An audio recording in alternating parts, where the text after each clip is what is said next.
Hello friends, welcome to my channel physics by Bajaj sir. आज मैं आपके साथ magnetic effects of electric current standard +2 का लेक्चर 5 डिस्कस करने जा रहा हूं, जिसके अंदर पहली डेरिवेशन स्टार्ट करने जा रहे हैं, that is magnetic field at any point on the axis of a circular current carrying loop. इससे लेक्चर 3 में हमने जो किया था, इस रिंग के सेंटर में निकाला था।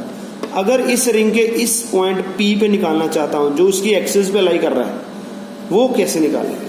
बायोट-सैवर्ट लॉ को यूज करेंगे जी, उसी की एप्लीकेशन चल रही है अभी भी। ये रिंग है, इसमें इसका रेडियस है R, इसमें करंट फ्लो कर रहा है I इस डायरेक्शन में। तो आप समझ सकते हैं, अगर इस डायरेक्शन में है तो करंट है, तो इस छोटा सा एलिमेंट अगर मैं कंसिडर करूं, क्योंकि ये कंटिन्यूस है, तो इसका छोटा सा एलिमेंट कंसिडर करूं, करंट का डायरेक्शन इधर को होगा, ऐसे जा रहा है, तो अलोंग द टेंजेंट ही डीएल वेक्टर आ जाएगा इस छोटे से एलिमेंट का, जो करंट का डायरेक्शन है। ये डीएल से ये पॉइंट P का डिस्टेंस, ये रहा डिस्टेंस, दिस इज R। ये सेंटर से डिस्टेंस ले लिया x, इसने इसके साथ एंगल बनाया थीटा। अब इसका dl और ये r वेक्टर, dl और ये r वेक्टर का जो मैग्नेटिक फील्ड बनेगा वो इस तरफ बनेगा, ये रहा परपेंडिकुलर टू बोथ। इस चीज को समझना बहुत जरूरी है। मैंने कहा था dl का वैल्यू होता है dl क्रॉस r, ये रहा dl, ये रहा r। आप समझना चाहें इसको तो इस तरह से भी समझ सकते हैं जी। देखिए, थोड़ा समझने के लिए बता रहा हूं। ये आपकी रिंग है, यहां पे आपने इस तरह से dl सपोज कर लिया, तो dl ऑब्वियसली इस तरह से होगा, ये अलोंग द टेंजेंट, इसके ऊपर टेंजेंट होगा, तो यहां पे पॉइंट P है, तो ये जो एंगल जा रहा है इस तरह से, dl क्रॉस r, dl से r की तरफ जाएंगे तो मैग्नेटिक फील्ड अंदर को आएगा।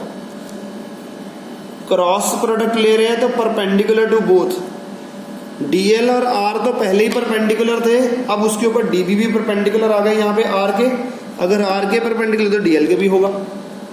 सिमिलरली यहाँ पे भी एक छोटा सा एलिमेंट सपोज करके सेम मैग्नेटिक फील्ड इधर को बना लिया, इसी के ऑपोजिट, उसी तरह हर पॉइंट के लिए ऑपोजिट होगा जी। ये r है, ये x है, तो ये हो गया r² + x² का स्क्वायर रूट। यहाँ पे एंगल थीटा बना तो ये भी एंगल थीटा होगा, ऑब्वियसली ये 90 है तो ये भी 90 होगा। मैंने यहाँ पे मैग्नेटिक फील्ड dB के कंपोनेंट ब्रेक किए, इधर को थीटा, ये भी theta, dB cos theta, dB cos theta, dB sin theta, dB sin theta, both being equal and opposite cancel, ये ऐड हो गए। मतलब अगर एलिमेंट कंसिडर कर रहा हूं तो dB sin थीटा का टोटल सारे एलिमेंट्स का अगर निकालूं तो dB sin थीटा को ही ऐड करना है, cos वाले तो सभी के कट जाएंगे। तो using Biot Savart law, this formula, small magnetic field due to small element will be given by dB equals to μ0 I dl sin 90, angle will be 90 between r and dl upon ये वाला distance r², that will be like this. Breaking the components, we find vertical components cancel and horizontal components add कर जाते हैं, sign वाले components. तो net magnetic field जो बनेगा वो इनके कारण ही बनेगा, राइट? जो नेट मैग्नेटिक फील्ड बन रहा है वो इसके कारण ही बन रहा है। Is it fine?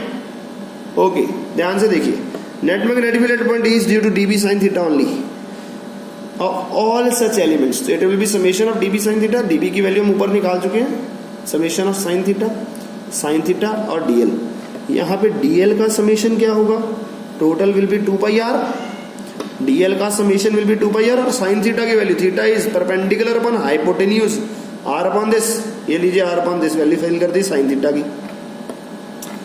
ठीक है जी, sin थीटा की वैल्यू फिल की, सॉल्व करके ये dl की वैल्यू आ गई 2πr, इसको सिंप्लीफाई किया 3/2,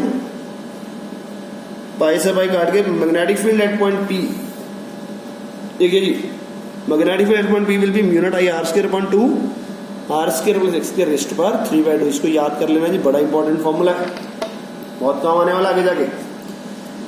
इसी का स्पेशल केस करते हैं। ये जो जनरल फॉर्मूला निकाला हमने रिंग के एक्सिस के लिए, अगर ये पॉइंट P ये सेंटर पे आ जाए, पॉइंट P उठ के यहाँ पे आ जाए तो x 0 होगा, यहाँ पे x को 0 पुट कर दो। अगर मैं x को 0 पुट करता हूँ तो सेंटर पे आ गया, तो फॉर्मूला देखिए क्या बनेगा, नीचे हो गया r, ऊपर r², नीचे क्या होगा 6, ये 2 से 2 कट गया 3, 3 से 1 कट गया, तो μ0 I अपॉन 2r। यही तो सर्कल के सेंटर पे था, क्या बात है जी।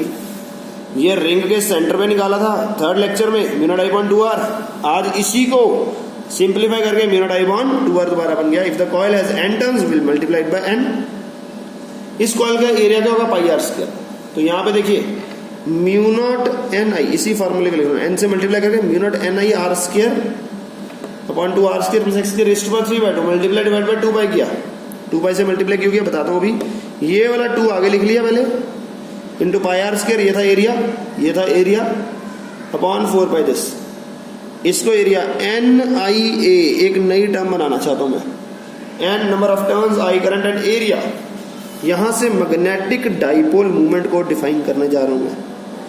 M equals to N I A, capital M से लिखते हैं जी इसको, N I A that will be given by mu naught 2 mu naught M upon 4 pi R square plus X square raised to 3/2 plus that will give BP, magnetic field element B will be 2 km upon r square plus x square raised to power 3/2।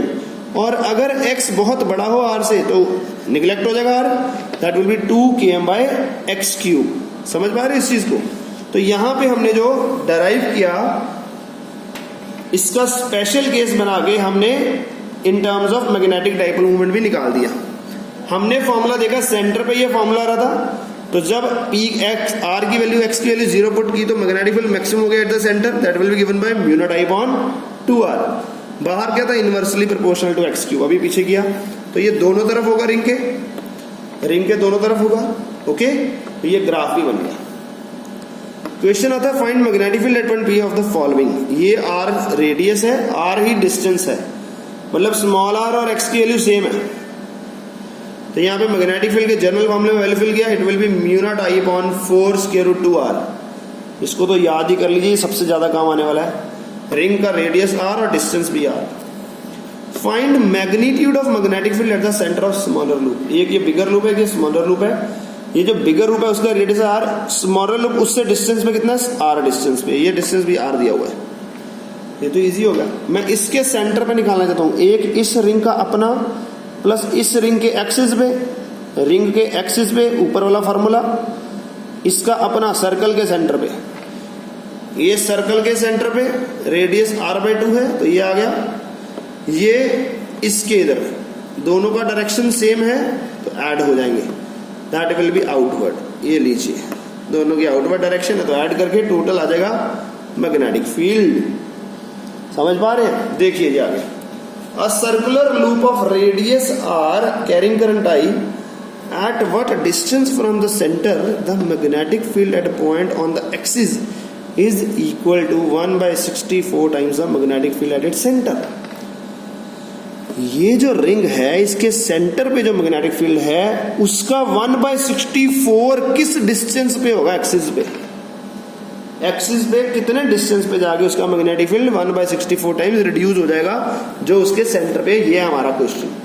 पहले centre पे देखें, magnetic field centre पे होता है mu naught I upon 2r, circle के centre वाला formula लगा दिया, यस। और ये पी पॉइंट पे कितना होगा, mu naught I R square upon 2r square plus X square raised to 3/2, और हमें एक्स ही निकालना है। और ये गिवन है, पी की वैल्यू क्या है, mu naught by 64। Value fill किया, म्यू नॉट आई कट गया, 2 से 2 कट गया, ये बन गया जी 1/64 r क्यूब बाय दिस।